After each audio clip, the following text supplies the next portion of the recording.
बेलपत्री समर्पित करते हैं।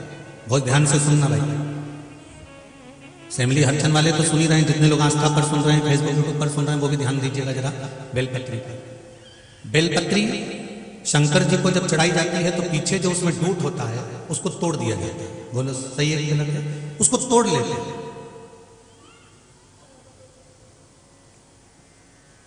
अगर 16 सोमवार का व्रत कर रहे हो, पशुपति व्रत कर रहे हो, सोमवार का व्रत कर रहे हो, हरताली का तीज कर रहे हो, या कोई विशेष उत्सव वाला व्रत धारण कर रहे हो जो शंकर जी को आपको बेलपत्र चढ़ाना है, तो इसका जो चढ़ा हुआ डूट है वो डूट आप अपने घर में उसको रखो।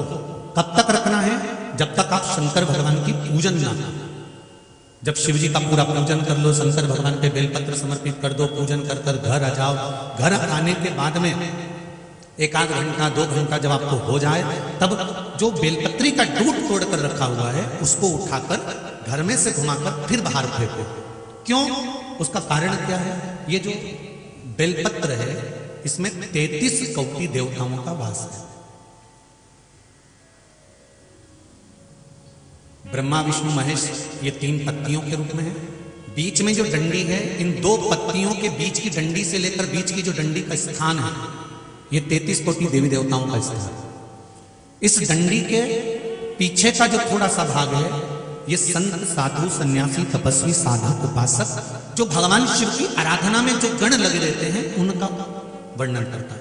पीछे जो आखिरी में छोटा सा डूट रह जाता है वो हमारे घर के जितनी कष्ट है, रोग है, बीमारी है, दुख है, तकलीफ है, इसका हरण करने के लिए होता है। इसलिए इसको तोड़कर रखने के बाद, शिव जी को समर्पित करने के बाद वो डूट बाद में उठाकर फेंका जाता है, जिससे हमारे घर में कोई बड़ी बीमारी आ रही हो, कष्ट आ रहा हो, रोग आ रहा हो, तकलीफ आ रही हो, तो भोलेनाथ इसको आप हमारी पूजन को स्वीकार कर इसको बाहर फेंक दीजिएगा, इसको नष्ट कर दीजिएगा, इसको समाप्त कर दीजिएगा उस डूट की माध्यम। जैसे तुलसी की जड़ को घिसकर चंदन बनाया जाता है, जिसको कौन सा चंदन कहते हैं? जम के बोलो जरा, हरि चंदन। बेलपत्री की जड़ को घिसकर चंदन बनाया जाता है, जिसको हर हर चंदन कहते हैं।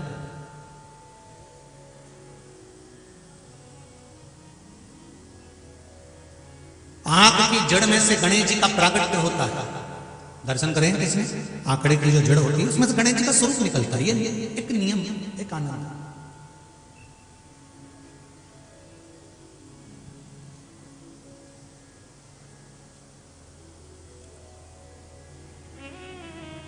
बेलपत्री के वृक्ष की बड़ी बड़ी डालियों को तोड़ने वाले का वंश बहुत दिन तक टिकता नहीं। बहुत ध्यान दीजिएगा जरा इस कथा पर।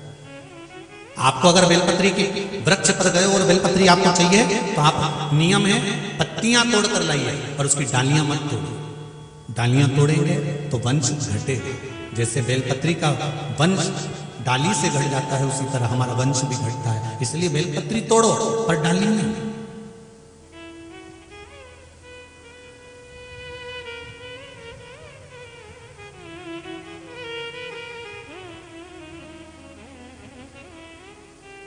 वहां डाली नहीं तोड़ो। शंकर भगवान पर चढ़ाया हुआ 1 लोटा जल, और जल जो वापिस लेकर आए उस जल का महत्व हमारे जीवन में बड़ा है, बड़ा बड़ा। शंभो शरणे मांगू घड़ी रे घड़ी, दुख काटो दया करी निदर्शन। भगवान शिव के चरणारविंद को समर्पित करा गया है।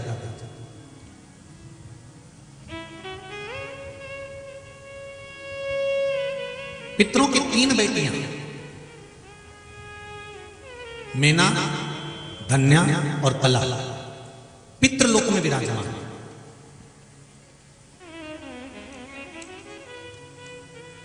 और पितरों की 3 बेटियां जो पितृलोक में विराजमान है,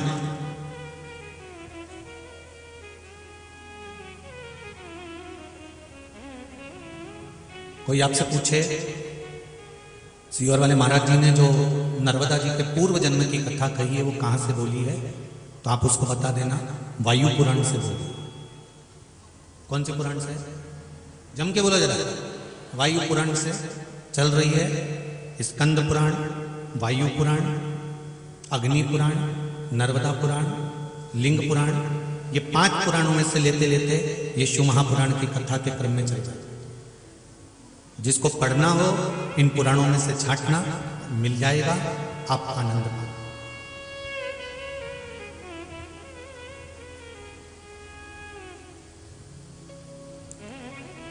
अभी जो संवाद चल रहा है ये शिव पुराण और वायु पुराण का चल रहा है। पितृलोक की 3 कन्या, मेना, धन्या और कला। सनकादिक ऋषि तप में लीन है। मेना का निकलना हुआ, उसके लहंगे से सनत कुमार की जंघा में चोट लगी। ये जो अपन वस्त्र पहनते हैं ये साधारण से वस्त्र, पर जो विवाह में जो वस्त्र पहने जाते हैं उसका लहंगा 5 किलो का, 10 किलो का, 15 किलो का। ये अब तो फिर भी कम हो गया। पहले के समय का जो लहंगा होता था उसमें रतन, चांदी और सोना जड़ा हुआ होता था। पहले जो ये सोनी जी कथा करा रहे हैं, और हम तो इतना कहेंगे कि पहले के जो सुनार लोग होते थे ना, वो तुम्हारे घर की जो पुरानी साड़ी होती थी ना, बहुत पुरानी साड़ी, तो सुनार उस साड़ी को भी खरीदते थे। ध्यान है किसी को? किस किस को स्मरण है? हाथ उठाओ जरा जिसको ध्यान होगा। पुरानी साड़ी जिसमें गोटा लगा होता था, जरी लगी होती थी, ध्यान है? तो सुनार उस साड़ी को खरीदते थे, उसमें से तार निकालते थे, तार निकाल कर उसको गलाते थे, गलाते में से उसमें से चांदी निकाला। मतलब पुराना जो लहंगा होता था, पुराने जो वस्त्र होते थे उसमें सोना चांदी जड़ा होता था। अब दुनिया के लोग कहते हैं कि हमारा भारत की भूमि कर्जे में डूबी रही है, ऐसा रहा वैसा रहा, पर शिव महापुराण की कथा कहती है इसको सोने की चिड़िया कहते थे, जहां की माताएं लहंगे में भी सोना पहन के चलती थी। जहां की माताएं लहंगे में भी, चोली में भी सोना और चांदी जड़कर चलती थी, ये वो सोने की चिड़िया थी मेरी भारत की भूमि। और आज भी कमी नहीं है। भारत माता की किसी भी एक क्षेत्र को थोड़ा सा खोदना चालू करो, सोना और चांदियों की अंबारियां तो मेरा महादेव लगा दिया। क्या कमी है?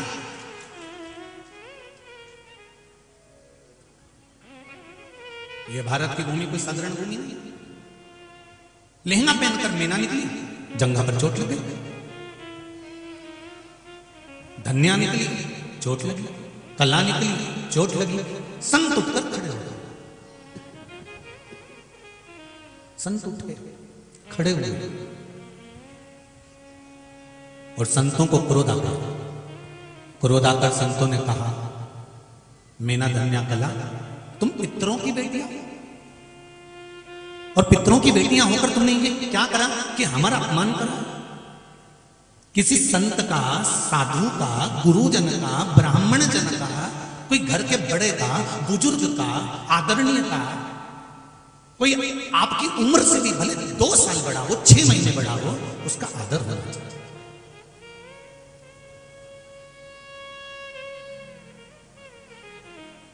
हम श्राप देते हैं तुमको, पितृलोक को छोड़कर मृत्यु लोक में जाना पड़ेगा तुम तीनों को। तीनों की आंखों में जल भरने लगा, रोने लगी, तड़पने लगी, विनती करने लगी, आप क्षमा करो। तब सनत कुमारों ने कहा, हम तुम्हें वर देते हैं कि तुम 3 की गोद में 3 देवियां खेलेंगी जो संसार का कल्याण करेंगी। मेना की गोद में पार्वती, धन्या की गोद में सीता, कला की गोद में राधा खेलेंगी। पर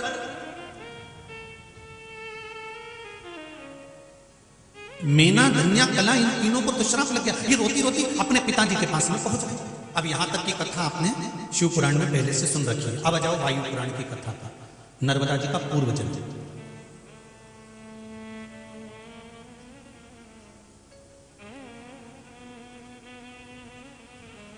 तीनों रोती रोती अपने पिताजी के पास पहुंचे।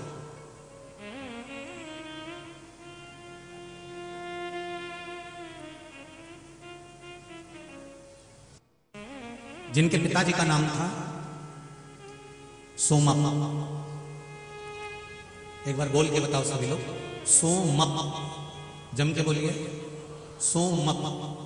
श्राद्ध पक्ष की दशमी, एकादशी और द्वादशी, इन 3 तिथियों पर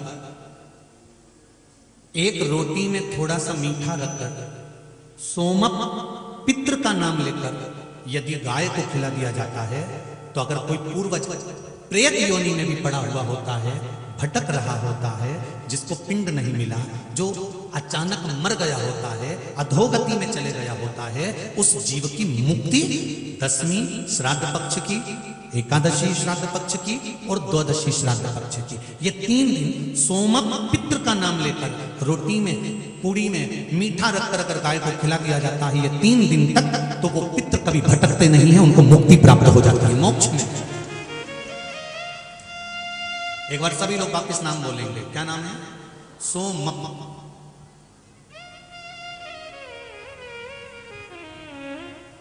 ये माता पार्वती जी के पिताजी, माता पार्वती जी के नाना जी, राधा जी के नाना जी पूर्व समय में, सीता जी के नाना जी पूर्व समय, सोमप। एक बार फिर से बोलिए, सोमप। श्राद्ध पक्ष में इनका नाम याद रखना है, बहुत काम का।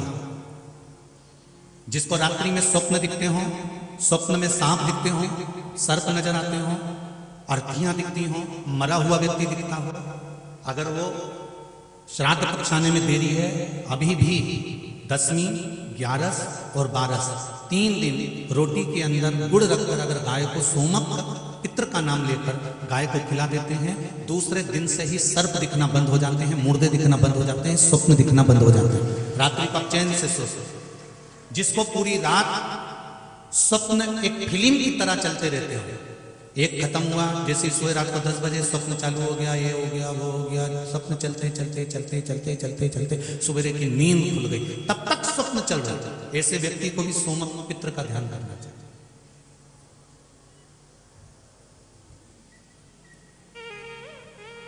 सोमप पितृ का स्मरण करना चाहता है।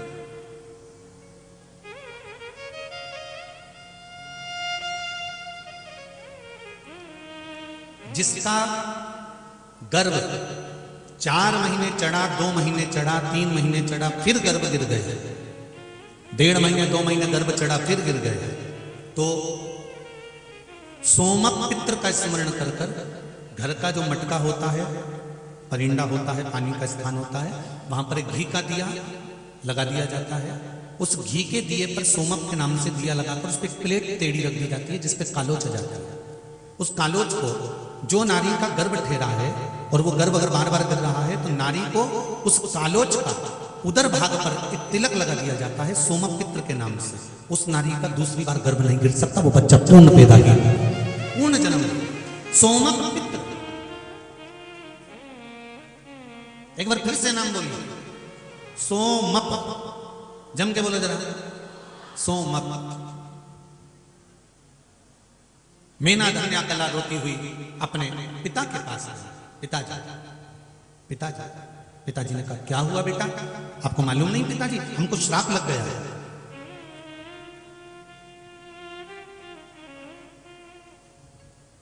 और हमको जो श्राप लगा है, मृत्यु लोक में जन्म लेने का लगा है। इस पितृलोक को छोड़कर हमें मृत्यु लोक में जाना पड़ेगा।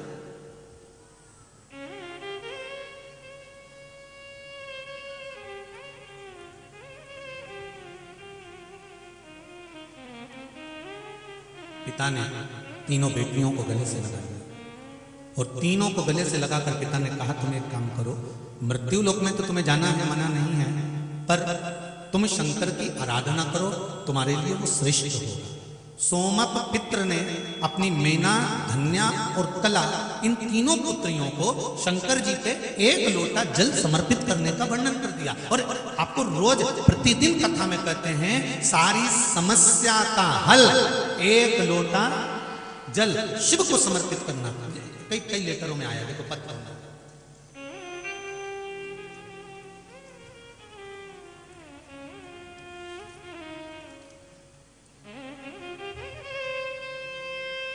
अन्नपूर्णा संतोष जी पटेल, सेंदरवाड़ा, नर्मदापुरम, कहीं बैठी हो तो हाथ उठाइएगा। आप ही का नाम है दोनों का? हाथ हिला दीजिए दोनों। गुरुजी, मैं आपकी कथा 3 साल से निरंतर सुन रही हूं। मेरी शादी को 23 साल हो गए थे, मेरे यहां संतान नहीं थी। मैंने डॉक्टरी इलाज करवाया, सब कुछ पूर्ण इलाज करवाया, पर संतान नहीं। गुरुदेव, मां नर्मदा की कृपा से एक बार शिव महापुराण की कथा टीवी पर सुनने को मिली, सुनी, उसका उपाय करा, शंकर जी को 1 लोटा जल चढ़ाना प्रारंभ करा, बेलपत्र वाला प्रयोग करा। बाबा की कृपा से मेरे घर में 23 साल के बाद में पुत्र की प्राप्ति हुई। ये शिव बालक आया है साथ में, बधाई हो आपको बहुत बहुत। जो 23 साल के बाद आपको प्राप्त हुआ, उसके लिए बाबा देवाधिदेव महादेव की कृपा बनी रहे। दोनों हाथ, एक हाथ में तब के लाला, एक ही हाथ उठा करके दो, हर हर महादेव। बालक का दर्शन कराइए आस्था चैनल वाले टीवी। 23 साल के बाद में लाला हुए। और संतोष जी पटेल जी, अन्नपूर्णा जी पटेल, आप दोनों को बहुत बहुत बधाई। जो 23 साल के बाद मेरे देवाधिदेव महादेव ने आपकी गोदी भर दी, यही बाबा की कृपा है, यही शिव कृपा, शंकर की करुणा इसी को कहते हैं। बैठिए, हर हर महादेव। शिव की आराधना सारी समस्या का हल। बस प्रतिदिन घर से लेकर जाओ, शंकर जी को चढ़ाओ, शिव का स्मरण करो, भजन करो, कीर्तन करो, उससे अपने दिल की बात मेरे देवाधिदेव महादेव से कहो। इससे बड़े पर कोई सुख नहीं। एक पत्र और है।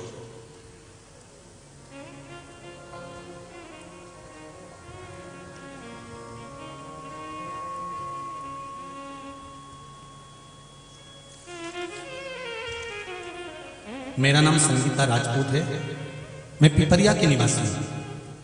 कहीं बैठी हैं संगीता जी पिपरिया से? दोनों हाथ हिला दीजिए। आती हैं? दोनों हाथ हिला दो एक बार, इस तरह से हिला। हाँ ठीक है, हर हर महादेव। मैं पिपरिया की निवासी हूं। मेरा छोटा बेटा जिसकी उम्र 15 वर्ष है, वह पिछले वर्ष बहुत बीमार हो गया था। उसकी बीमारी डॉक्टर भी नहीं समझ पा रहे थे, बहुत कमजोर हो गया था, जिसका वजन मात्र 30 किलोग्राम रह गया था। गुरुदेव बाबा देवाधिदेव महादेव की कृपा क्या है, 1 लोटे जल का महत्व क्या है, मैंने बाबा देवाधिदेव महादेव से प्रार्थना कर कर 1 लोटा जल, एक बेलपत्र का प्रयोग करना प्रारंभ करा, और बाबा की कृपा से किसी डॉक्टर को दिखाने की जरूरत नहीं पड़ी। मेरा बेटा पूर्ण तरह से वापस स्वस्थ हो गया। मैंने फिर पशुपति व्रत किया। ये शिव कृपा। बैठो बहन, बैठ जाए। हर हर महा। बैठो। शिव कृपा किसको कहते हैं? बहुत पत्र हैं, पत्र इधर शंकर की करी गई आराधना कभी खाली नहीं गई। मेना, धन्या, कला तीनों अपने पिता से पूछकर शिव की आराधना कर रही हैं, भगवान शंकर की भक्ति कर रही हैं। तभी पितरों के देवता आर्यमा का आगमन हो जाता है। पितरों के देवता आर्यमा निकल कर जा रहे थे। क्या नाम है पितरों के देवताओं का? आर्यमा स्वामी। काय पर बैठते हैं? कौए पे। आर्यमा का आगमन हुआ।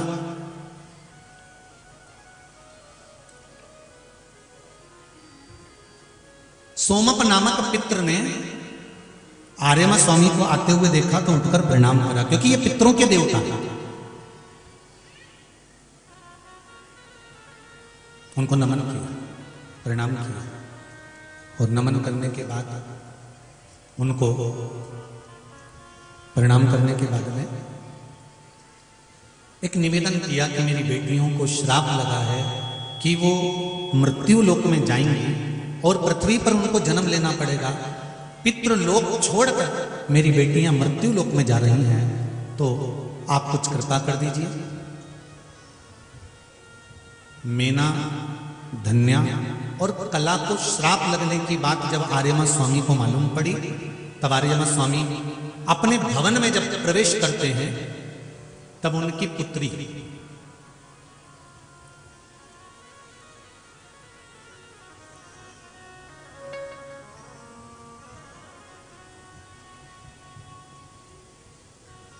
दौड़कर आकर पिताजी के गले में लगती है और पुत्री ने पूछ लिया, पिताजी आप आज मौन हो, चुप बैठे हो, क्या बात है?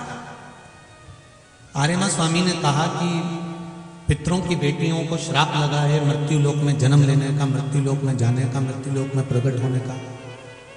वो तो मेरी सहेलियां हैं। आर्यमा स्वामी की पुत्री सरिता तुरंत पिता के गले लगकर बोली कि वो तो मेरी सखियां हैं, वो तो मेरी सहेलियां हैं।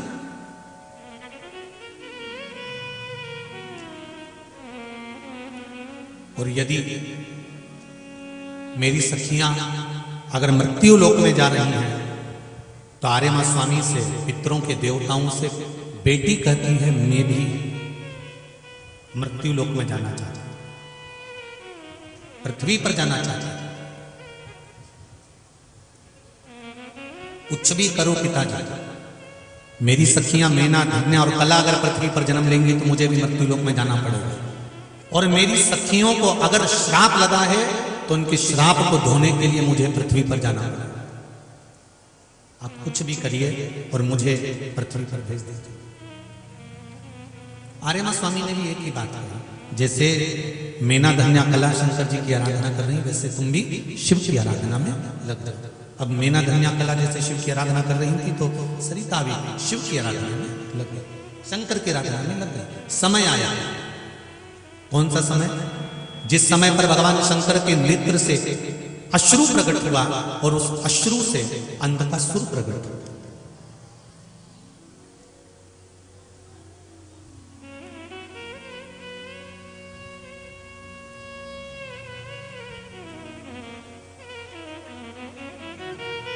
अंधकासुर प्रकट, भगवान शंकर के उस अश्रु के द्वारा जो बालक ने जन्म लिया, माता पार्वती ने उसको गोदी में लिया और कहा ये मेरा पुत्र है।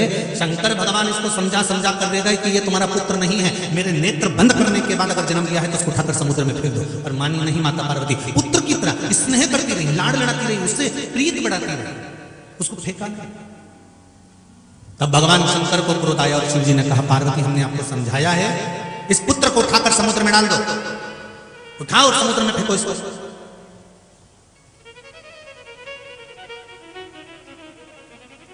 पार्वती जी ने पुत्र को उठाकर समुद्र में फेंक दिया। समुद्र में वो गया, अंधकासुर, हिरण्याक्ष ने उसको ले लिया, पालन करा, पोषण करा। हिरण्याक्ष को वराह भगवान ने मार दिया। अंधकासुर ने ब्रह्मा जी का तप करा और तप कर कर वर प्राप्त करा कि मुझे वर दीजिए कि मैं मरूं ना। ब्रह्मा जी ने कहा मृत्यु तो निश्चित है, ये पक्का है कि मरोगे। बहुत ध्यान देना, सब तुम्हारे साथ में रहेंगे, पर मृत्यु की जब घड़ी होगी, अंतिम समय होगा, तब डॉक्टर अपना काम कर रहा होगा, तुम्हारी आंखें ऊपर की ओर देख रही होगी और तुम उस परमात्मा का स्मरण कर रहे होगे कि मैंने सबको अपना बनाया। आंख से आंसू टपक रहे होंगे, हाथ उठाकर आंसू भी नहीं पोंछ पाओगे।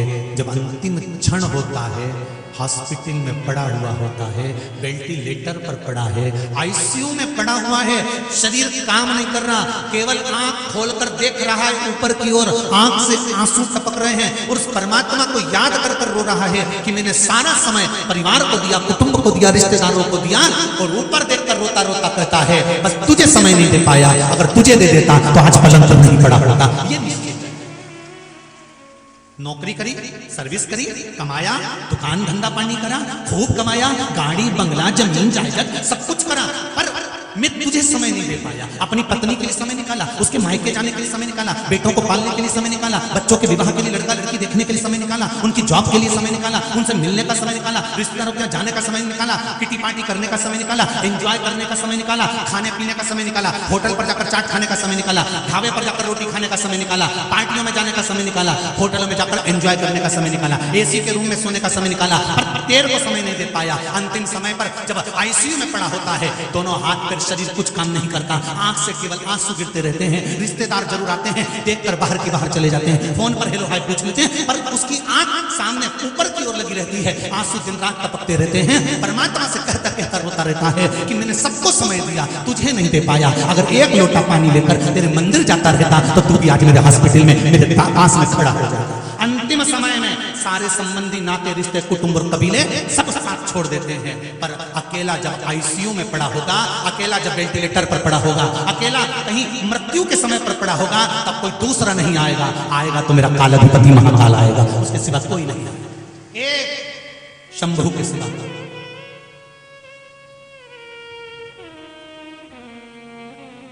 और हम उसको पहचाने। आज कितनी संख्या में आप लोग आए हो, पूरा एक पंडाल भरा हुआ है, दूसरा पंडाल भरा हुआ है, तीसरा पंडाल भरा हुआ है, लोग बाहर खड़े हुए हैं चारों तरफ। ये आप लोगों अगर भगवान के दरवाजे पर आए हो, शिव महापुराण तक आए हो, तो ये विश्वास मानकर चलना एक दिन मेरा देवाधिदेव महादेव तुम्हारे भी दरवाजे पर आए। निश्चित है, पक्का है, तेरे मंदिर में आना मेरा काम है और मेरी बिगड़ी बनाना तेरा काम है, ये उसकी निश्चितता।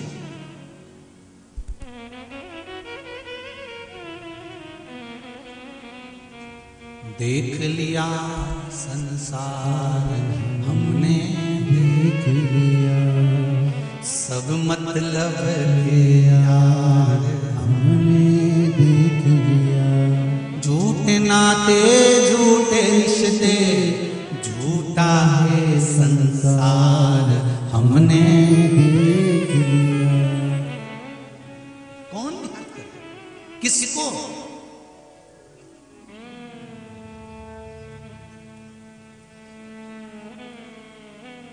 अंधकासुर कह रहा है मुझे वर दीजिए कि मेरे प्राण ना छूटे।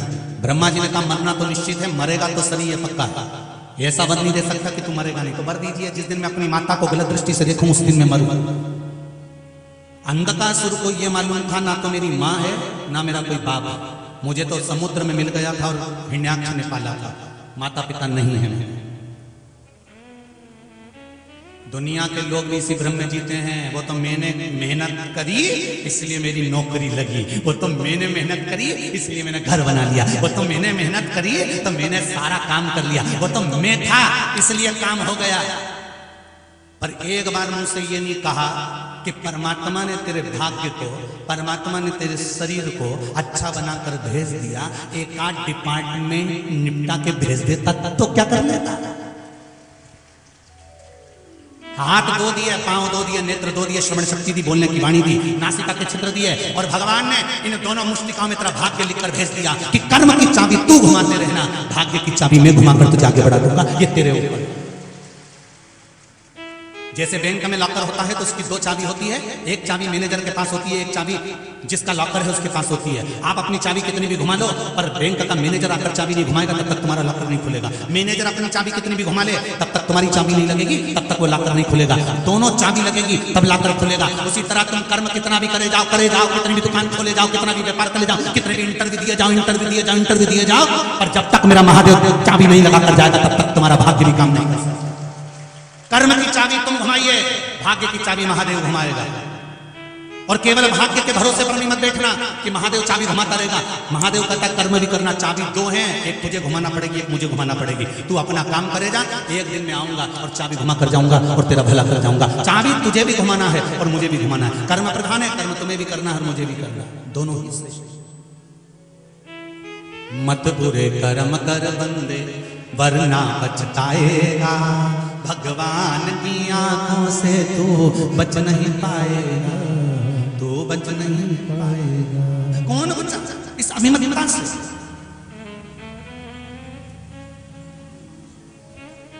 घुमाओ।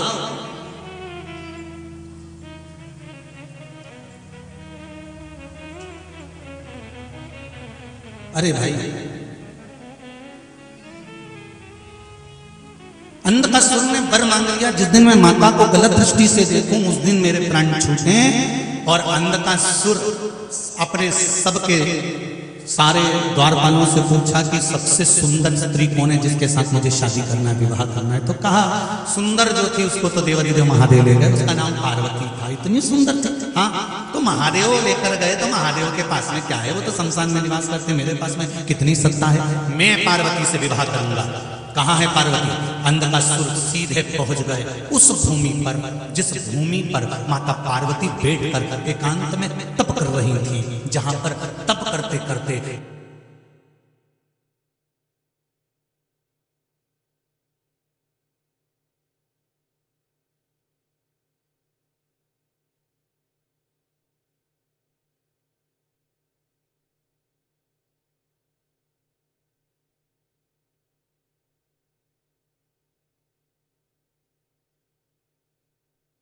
कोई आपसे पूछे कि इस भूमि का नाम अमरकंटक कैसे पड़ा, तो अमरनाथ की गुफा से निकलकर भगवान शंकर जहां तप कर रहे थे और माता पार्वती जहां बैठकर तप साधना में लगी थी, जहां उनका कंठ सूख रहा था, मेरा देव अधिदेव महादेव अमरनाथ की गुफा छोड़कर माता पार्वती के कंठ के जल के लिए गंगा मस्तक पर लेकर पहुंचे थे। वो अमरकंटक की भूमि है जहां शिव और पार्वती का सुंदर आनंद मिलन हुआ है, जहां बैठकर रसतत्व ग्रहण किया है माता।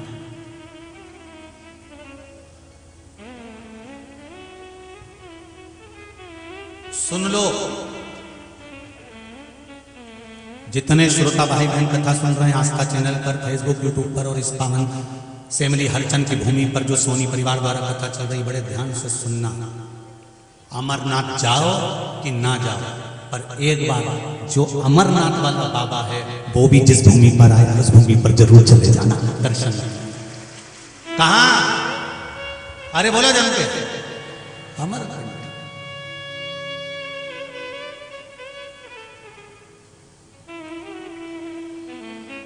कौन कौन गया है? हाथ उठाओ तो। अरे बहुत सारे हो आए, रख लो वापिस, बहुत अच्छा। धरो धरो धरो वापिस।